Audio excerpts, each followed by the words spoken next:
नमस्कार. दीपक रेगे कथाकथन चॅनलवर तुम्हा सगळ्यांचं मनापासून स्वागत. मित्रांनो, आज तुम्ही ऐकणार आहात डॉक्टर अनघा केसकर यांची कथा. पण तत्पूर्वी तुम्ही जर आता चॅनलवर पहिल्यांदा आला असाल किंवा अजूनपर्यंत चॅनल सबस्क्राईब केलेलं नसेल तर प्लीज चॅनल सबस्क्राईब करा. शेजारी घंटीचं चिन्ह आहे, बेल आयकन, तेही प्रेस करा. ऐकूयात डॉक्टर अनघा केसकर यांच्या सैर भैर या कथासंग्रहातली कथा, ऋणानुबंध. सखारामनं सामानाची हातगाडी रस्त्याशी थांबवली. कपाळावरचा घाम डाव्या हाताच्या तर्जनीनं निपटून काढला. हातातला पत्त्याचा चिटोरा रणरणत्या उन्हानं ढिपलेल्या डोळ्यांनी वाचण्याचा प्रयत्न केला. कागदाच्या कपट्यावर नुसतेच प्रकाशाचे छोटे मोठे ठिपके दिसत होते. क्षणभर त्याने डोळे मिटले, मग पुन्हा कागदावरचा घर नंबर वाचला आणि घराच्या फाटकावरील नंबरशी तो जुळवून बघितला. त्यांनी गाडी फाटकातनं आत आणली. जिन्याच्या रोखानं जाताना तळमजलाच असू दे अशी मनोमन इच्छा केली. 2 नंबरच्या ब्लॉकवर नाव होतं श्री स.श. रणदिवे. सुटकेच्या निश्वासाबरोबर दारावरची बेल किणकिणली. कोरळ्या केसांच्या हसतमुख चेहऱ्याच्या सौभाग्यवती रणदिव्यांनी दार उघडलं. हातातली चिठ्ठी बाईंकडे देत सखाराम म्हणाला, सुरानाच्या दुकानातनं माल आणलाय. रणदिवे तुम्हीच ना? हो ना, हो. कुठे सामान? आणतो ना, बाहेरच्या गाडीवर. गाडीतलं सामान मोठ्या हाऱ्यात भरून हारा डोक्यावर घेऊन सखाराम घरात गेला. कुठं ठेवायचं? आत ये, इथे कोपऱ्यात ठेव बाबा. हसत हसत उत्तर आलं. हात लावा की जरा पाठी उतरायला. थांब पसारा आहे बघ घरात अजून सगळा, पण ठेव, इथेच ठेव. माल मोजून घ्या. बाईंच्या हातात वाण्याचं बिल ठेवत सखाराम म्हणाला. माल मोजेपर्यंत सखाराम दारात जाऊन उभा राहिला. पाणी देता का थंड? नंतर त्यांनी विचारलं. देते. फ्रीजचं दार उघडल्याचा मिटल्याचा आवाज आला. एका हातात पाण्याचं तांब्या भांड आणि दुसऱ्या हातात रंगीत सरबताचा ग्लास घेऊन बाई आल्या. घे, फार ऊन झालंय नाही का अलीकडे? सरबताच्या ग्लासची सखारामची कुठल्याच गिऱ्हाईकाकडनं कधीही अपेक्षा नव्हती. अनपेक्षितपणे मिळालेल्या माणुसकीच्या वागणुकीमुळे तो हरकला. अवकाशाला सरबत विरबत, आम्हाला असं हिंडावंच लागतं उन्हातानातनं रोज. काहीतरी बोलायचं म्हणून तो बोलला. तुझी हमाली. 2 रुपयांची नाणी देत रणदिवे बाई म्हणाल्या, औशेटकडनं आम्हाला पगार आहे, तुमच्याकडनं हमाली घ्यायची नसती. आणि बाई, नळ कुठे? बाईंनी दाखवलेल्या नळावर ग्लास आणि तांब्या भांडं विसळून त्यांनी पालथं घातलं. आणि बरं जा तुम्ही. एवढं बोलून पाठी डोक्यावर उचलून डोक्याला हात लावून सलाम करत तो गेला. या पहिल्या भेटीतच रणदिवे बाईंविषयी सखारामचं खूप चांगलं मत झालं. त्यात बदल व्हावा असं पुढेही कधीही काहीही घडलं नाही. रणदिवे साहेब बँकेत मोठ्या जागेवर बदलून आलेत हे सुराणा शेठच्या वागण्या बोलण्यावरनं सखारामला नंतर कळलं. गावातली कुर्रेबाज माणसंही रणदिवे साहेबांची कशी ओशटपणे वागायची हे त्यांनी कितीतरी वेळा पाहिलं होतं. त्यावरून साहेबांच्या मोठेपणाची कल्पना त्याला आली होती. या मोठेपणाबरोबर येणारा गर्व साहेबांच्या किंवा बाईंच्या ठाई मात्र त्याला कधीच दिसला नव्हता. दर महिन्याला एकदा सामान पोचवण्याच्या निमित्तानं त्यांच्या घरी जाणं होईच, पण बाईंच्या वागण्यात कधी तुसडेपणा तुटकपणा त्याला जाणवला नाही. रस्त्यात अगदी पेठेतून जातानाही कसं काय चाललंय असं विचारल्याशिवाय बाई सोडायच्या नाहीत. मुली मात्र आईवडिलांसारख्या नव्हत्या. कधी बाई घरी नसल्या तर त्यात सामान मोजून घेत, पण आईच्या वागण्यातलं मार्दव त्यांच्यात नसावं याची सखारामला खंत वाटे. सखारामला त्याचा राग असायचं कारण नव्हतं. आपल्याला काय करायचंय असं म्हणून तो खांदे उडवून मोकळा होई. उन्हाळा सरून पावसाळा सुरू झाला. मग नेहमीप्रमाणे सखारामच्या तब्येतीनं कुरबुर करायला सुरुवात केली.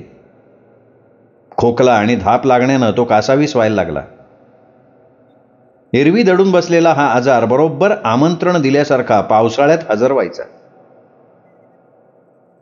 नेमकी राजाची म्हणजे सखारामच्या मुलाची शाळा कॉलेजची गडबड सुरू व्हायची आणि तेव्हाच सखारामच्या छातीचा पिंजरा वाजायला लागायचा. मग कितीही लपवलं तरी राजापासून सखारामचे हाल लपत नसत. जितकं जमेल तितकं बापाच्या कामाचं ओझ आपल्या खांद्यावर घ्यायला राजा प्रयत्न करत असे. सकाळी 10 घरी दूध घालायचं काम करून आपलं शिक्षण चालू ठेवणाऱ्या आपल्या लेकाचा सखारामला फार अभिमान होता. पोराचं डोकं चांगलं आहे, दरसाल पास होतोय, यस फॅस बोलतोय, हे बघून त्याची टिचभर छाती विधभर होई. म्हणूनच आपल्या कामाचा भार त्याच्यावर पडू नये म्हणून तो आटोकाट प्रयत्न करी. बापासारखी हमाली करायला तो जन्मलेला नाही. त्याच्या मित्रांपुढे त्याला हमाली कामामुळे खाली बघायला लागेल असं मनात येऊन सखारामला अपराध्यासारखं वाटे. पण प्रकृतीपुढे त्याचा इलाजच नव्हता. रणदिवे साहेबांचं सामान पोचवायच्या निमित्तानं राजाला त्यांच्या घरी जावं लागलं. बाईंनी सामान ठेवून घेताना आपुलकीनं त्याची चौकशी केली. नवा का रे तू सुराणाकडे? नाही बाई, आज वडिलांची तब्येत नाही धड म्हणून आलोय झालं. सखारामचा मुलगा का तू? अरे वा, काय करतोस एरवी? मी शिकतोय. तसं सकाळी डेअरीचं दूध घालायचं काम पण करतो मी. राजानं न बिचकता सांगितलं. कितवीला आहेस? त्याच्या किरकोळ देहयष्टीकडे बघून बाईंनी विचारलं. मी SYला आहे. अच्छा, कुठल्या कॉलेजात? आश्चर्याने विचारलं बाईंनी. मी FHCला आहे. अरे, आमच्या सोनाली दीपाली पण तिथेच आहेत. बरं आहे ना कॉलेज? तिथेच मासिक वाचत बसलेल्या दीपानं त्रासिक नजरेनं आईकडे बघितलं. याचं काय मत विचारायचं आहे असा भाव त्यात उघड होता. राजाच्या नजरेतनं ते निसटलं नाही. दीपालीला आणि सोनालीला तो कॉलेजमध्ये बघत होता. त्यांची नावंही त्याला माहिती होती. कॉलेजमध्ये त्यांचा ग्रुप जरा आगाऊ म्हणूनच ओळखला जायचा. बाईंच्या प्रश्नांना उत्तरं द्यायला हवीत हे त्याला समजत होतं, पण दीपालीची ती थंड नजर त्याला बोचत होती. गावातलं चांगलं कॉलेज समजलं जात आहे. ते शिकवणारे सर चांगले आहेत, लायब्ररी सुद्धा मोठी आहे. आईनं राजासारखेचं मत विचारून त्याला नसता भाव द्यावा हे दीपालीला अजिबात आवडलेलं नव्हतं. त्यांनीही शहाणपणानं असं तोलून मापून उत्तर द्यावं याचा उगीचच तिला संताप आला होता. त्याला विरोध करायची एक सणक तिला आली, नाही तर ती संभाषणात अजिबात पडली नसती. कॅन्टीन रद्दड आहे अगदी. स्टाफ रूम आणि लेडीज रूम सुद्धा बेकार आहेत, बेकार. विल्लिंग्डनला किती मजा होती. नाक उडवून तिने निषेध दाखवला. आता आमच्या या गावंड्या गावात यापेक्षा जास्त काय असणार. शिवाय ह्या तुम्ही म्हणताय त्या गोष्टींचा कॉलेजच्या शिक्षणाशी तसा प्रत्यक्ष संबंध काय नाही, होय का नाही? राजानं न घाबरता थोडं हसत हसत तिला विचारलं. खरंय रे बाबा तुझं. हे बघ, तुला कधी काही कसली मदत लागली ना आम्हाला सांग. पुस्तकं, इतर काही किंवा डिफिकल्टीज काहीही सांग. रणदिवेबाई बोलून गेल्या. बाईंच्या निरागस उत्तरामुळे राजाला आपल्या मगाशच्या खवचट उत्तराची थोडी लाज वाटली. हा, जरूर पडली तर नक्की सांगेन. आता जातो मी. हात जोडून त्यांना नमस्कार करून आणि दीपालीकडे नुसता एकदा बघून तो म्हणाला. त्या दिवशी रात्री बाईंनी उत्साहानं रणदिवे साहेबांना राजाची माहिती सांगितली. त्याची शिकायची धडपड, वागण्यातली सभ्यता, यामुळे त्याच्याविषयी बाईंचं खूप चांगलं मत झालं होतं. साहेबही कौतुकानं अरे वा, हो का असं म्हणत ऐकत होते. एवढं काय वाटतंय ग तुला त्याचं? हल्ली EBCमुळे पुष्कळ मुलं शिकतात, त्यामुळे लगेच त्याला एवढं डोक्यावर घ्यायला नकोय काही. दीपाली तक्रारखोरपणे म्हणाली. दीपा, सगळं हातापायाशी आपसूक आयतं मिळत असलं तरी मुलं इंटरेस्ट घेऊन शिकत नाहीत अगं. परिस्थितीशी झगडून शिकणाऱ्यांचं म्हणूनच मला कौतुक वाटतं. त्याच्या घरात काय वातावरण तरी असणार आहे का शिक्षणाला पोषक असं? रणदिवेबाई म्हणाल्या. तू आणि बाबा ना फार करता बाई अगदी. तुम्हाला वाटतं की गरीब सामान्य माणसं म्हणजे सद्गुणी आणि सोनाली आपल्या बहिणीच्या बाजूनं बोलली. जाऊ दे ग, जाऊ दे. जो या सगळ्यातनं गेलाय ना त्यालाच त्याचं महत्त्व कळतं. तू कशाला मुलींची वाद घालतीयस? राजाच्या निमित्तानं सुरू झालेला वाद टाळायला रणदिवे साहेबांनी समारोप केला. पुढच्या आठवड्यात येऊ घातलेल्या नव्या सिनेमाला जाण्याबद्दल ते मुलींशी बोलायला लागले. कॉलेजमध्ये सोनाली, दीपाली आपल्याला ओळख देणार नाहीत याची राजाला पूर्ण कल्पना होती. स्वतःचा अपमान करून घ्यायची त्याची इच्छा नव्हती, म्हणून तोही आपणहून त्यांच्याशी बोलायला गेलाच नाही. गरिबीचाही एक प्रकारचा दर्प असतो काही जणांना. कुणी काही म्हटलं की छोट्या छोट्या गोष्टी मनाला लावून घेऊन प्रतिहल्ला करायला मग ते टपून बसतात. तसं राजाचं नव्हतं. पण उगीच स्वतःकडे कमीपणा घेण्याचं त्याला काही कारण वाटत नसे. 4 बुकं शिकलेल्या सखारामचं नेटकं वागणं राजानं आपोआप अंगी बाणवलं होतं. 4 मित्रात मिसळल्यामुळे समोरच्या माणसाचं तानमान बघून वागायचं धोरण त्याच्याकडे आलेलं होतं. पुढच्या 4-5 खेपांना राजावरच रणदिव्यांचं सामान पोहोचवण्याची जबाबदारी आली. सखारामच्या तब्येतीला म्हणावा तसा आराम पडत नव्हता. म्हणूनच निदान लांबलांबचा माल तरी आपणच पोचवायचा असं राजानं ठरवलं होतं. तेवढ्या त्या भेटीत रणदिवेबाईंना त्याच्या अंगचे हे गुण जाणवलेले होते. त्यांच्याशी तोही चांगला मोकळा ढाकला, पण आदबशीरपणे बोलत असे. 6माही परीक्षेच्या अगोदर त्यांना काही डिफिकल्टीज विचारायलाही त्याला संकोच वाटला नव्हता. राजा जरी अगदी हुशार नसला तरी टाकाऊ नाही हे त्यामुळेच त्यांना कळलं होतं. राजाचं आणि सखारामचं त्या घराशी निर्माण झालेलं हे आपुलकीचं अनोखं नातं त्याला आता गप्प बसू देत नव्हतं. बाईंना तो फार मानत होता. त्यांची सुखदुःख, त्यांची भरभराट याकडे तो त्रयस्थपणे पाहू शकत नव्हता आणि म्हणूनच दीपालीच्या आणि निखिल पाटीलच्या वाढत्या सलगीकडे त्याला कानाडोळा करता येईना. या बाबतीत आपल्याला काही करता येणार नाही याची त्याला कल्पना होती. पण निखिलची गावभर असलेली कीर्ती त्याला ठाऊक होती. नव्यानं श्रीमंत झालेल्या शेतकरी वर्गातल्या खुशाल चेंडू मुलांचा तो कंपू कुठल्याही थराला जायला कमी करणार नाही हे त्याला माहिती होतं. त्यांच्या प्रतापाचे किस्से गावात सगळ्यांना माहिती होते. दीपाली सोनालीशी त्याला काहीच देणं घेणं नव्हतं. त्यांच्या उर्मट्ट वागण्याचा नक्षा कुणीतरी कसा तरी उतरवायलाच पाहिजे असं त्याला मनोमन वाटत होतं. पण ह्या मूर्ख पोरी आपल्याबरोबर आपल्या आईबापांना गोत्यात आणणार आहेत याची त्याला काळजी वाटत होती. याच काळजीपोटी त्यांनी न राहून सखारामच्या कानावर दिसामाशी फुलत जाणारं दीपाली निखिल प्रकरण घातलं.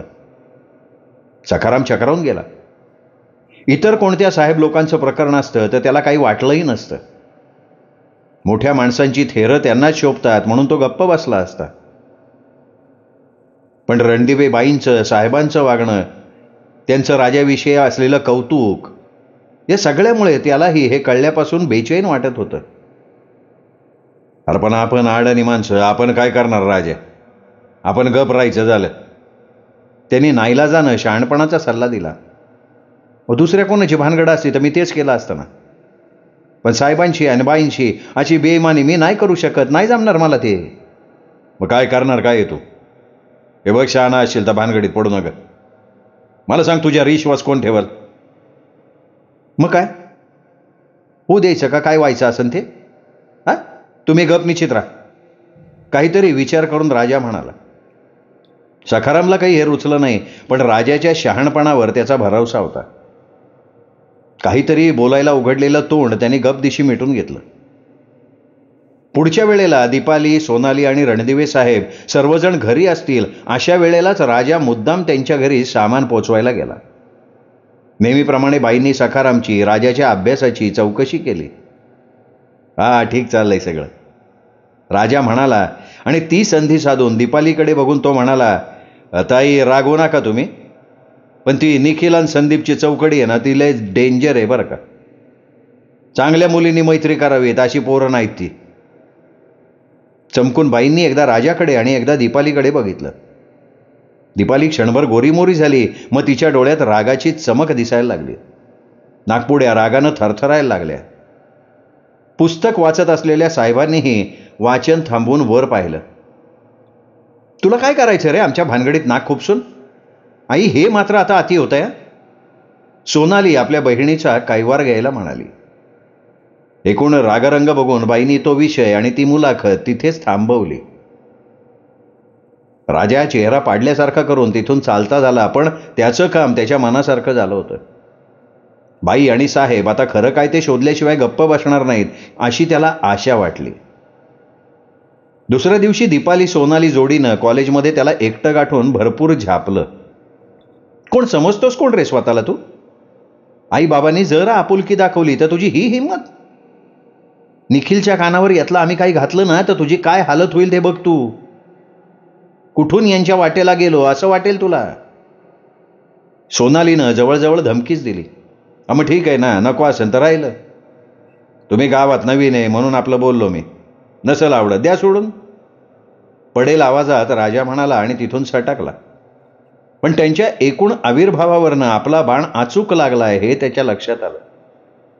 यापेक्षा जास्त तो काहीही करू शकला नसता. आता त्या आणि त्यांचं नशीब असं मनाशी म्हटलं आणि तो विषय त्याने डोक्यातनं काढून टाकला. एवढी वॉर्निंग देऊनही दीपालीच्या वागण्यात तसा फरक पडला नव्हता. उलट आता ती जास्तच मोकळेपणानं त्या कंपूत गप्पा विनोद करताना दिसत होती. कॅन्टीनमध्ये त्यांचा कायम अड्डा असायचा. राजा दिसला की दीपाली काहीतरी कारण काढून मुद्दाम मोठ्यानं हसायची. 2-4 वेळा तर तिला निखिलच्या लाल फियाटमध्ये चढताना त्यांनी बघितलं. बाईंनी त्याला कधी काही विचारलं नाही आणि त्यांनी काही सांगितलं नाही.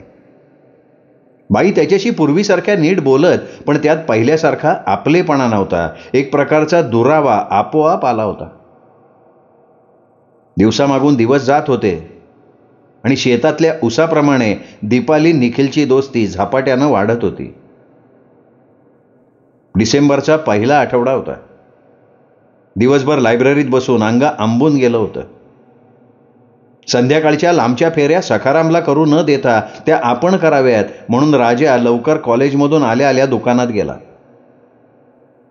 गावाबाहेर पसरू बघणाऱ्या नव्या विघ्नहर्ता सोसायटीमध्ये माल पोचवायचा होता. सखाराम निघालाच होता. हातगाडी हरतरीच्या वाणसामानानं शिगोशिग भरली होती. सखारामच्या हातापायाच्या शिरा टप्पोर होऊन उभरून आल्या होत्या. थांबा, मी करतो ही फेरी. राजानं वडिलांच्या हातातून गाडी ताब्यात घेत म्हटलं. अरे तू कुठं जातो बाबा? दमला शिनबुक वाचून. आत्ता जातो आणि आत्ता परत येतो. सखारामनं त्याला विरोध केला. अहो नको म्हणलं तर. मी जातो थांबा. गाडी ढकलायला लागत राजानं फरमावलं. झापाझापा तो निघाला सुद्धा. बघता बघता गावठाण मागे पडलं.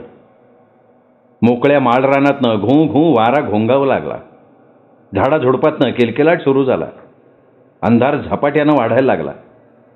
दूर दूरवर असलेल्या दिव्यांच्या अंधुक प्रकाशात राजा वाट काढत होता. लांब वरच्या विघ्नहर्ता सोसायटीतले दिवे लुकलुकत होते. इतक्या उशीर आकाशाला बाबाने निघाव. तो स्वतःशी पुटपुटला. फड्या निवडुंगा आडून जवळच खुसखुस ऐकू आली. तो दचकला. एकदम त्यांनी कान टावकारले. जनावर तर नाही.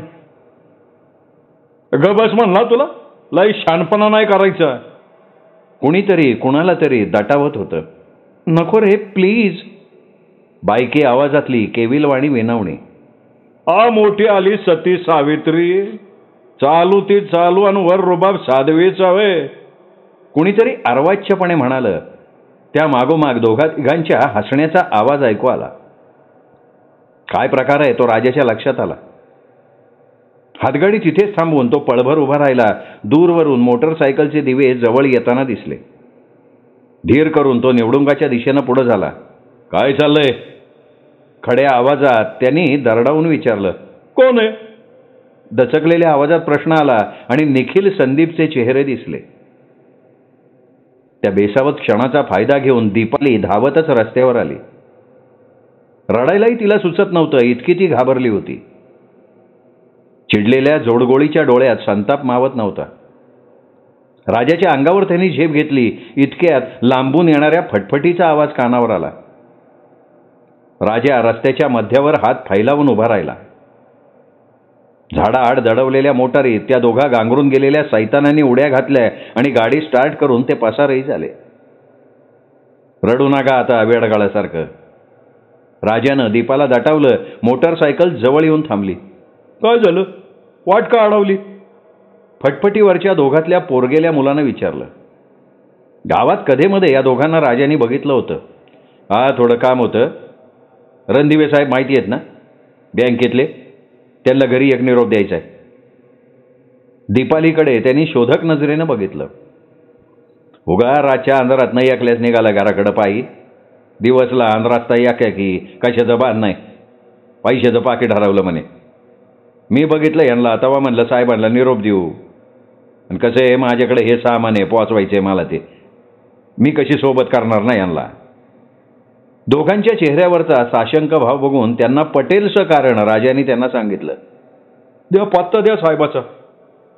शर्टाच्या खिशातनं कागद पेन काढून राजानं लगेच निघून येण्यासंबंधी साहेबांना चिठ्ठी लिहिली. जागेचा ठाव ठिकाणा बरोबर सांगितला, लिहूनही दिला. मारुतीच्या देवळामागं माडीचं घर झालंय नवं, तिथं द्या ही चिठ्ठी. रणदिवे साहेब विचारा, कोणी बी सांगन. चिठ्ठी घेऊन निरोप गेला. राजाकडे बघायची दीपालीला लाज वाटत होती. कोणत्या प्रसंगातनं आपण सही सलामत वाचलोय ह्या कल्पनेनं ती शहारली. रडक्या आवाजात म्हणाली, थँक्यू. तू आज नसतास तर चांगली आदल घडली असती. साहेबांना आणि बाईंना शिक्षा नको म्हणून मी मध्ये पडलोय. साहेब न्यायला येईपर्यंत गप तिकडं त्या दगडावर बसायचं. तोंडात मारल्यासारखं झालं दीपालीला. एखाद्या भित्र्या शाळकरी पोरीसारखी मुकाट्यानं तिथे जाऊन बसली. 10 मिनिटात रणदिवे साहेबांची स्कूटर आली. काय ग दीपा, काय झालं? अगं पर्स हरवली तर फोन नाही का करायचा बँकेत मला? असं खुळ्यासारखं एकटं दुखतं. साहेब म्हणाले. वडिलांच्या ह्या प्रश्नांनी दीपाला उमाळून आलं. बरं झालं राजाने तुला थांबवले ते. राजाकडे बघून ते म्हणाले, साहेब घरी जाऊन ताईंला विचारा काय झालंय. मी कोणापाशी काय बोलणार नाही. पण खरं सांगतो साहेब, तुमची पुण्याई थोर म्हणून मी वेळेवर इथं टपकलोय. राजाचा मूड दीपालीचं भांबावले, पण यामुळे रणदिवे साहेबांना कल्पना आली की प्रकार इतका साधा सरळ नाही. त्यांचा चेहरा काळजीनं आकसला. चला मी चलतो माझ्या कामाला, मला उशीर होईन परतायला नाही तर, असं म्हणून राजा हातगाडी ढकलत पुढे निघाला. मित्रांनो, कथा आवडली असेल व्हिडिओ लाईक करा. मित्रपरिवारात नातेवाईकात शेअर करायला हरकत नाही. परत भेटूया वेगळ्या लेखकाच्या वेगळ्या कथेसह पुन्हा एकदा. तोपर्यंत नमस्कार मित्रो.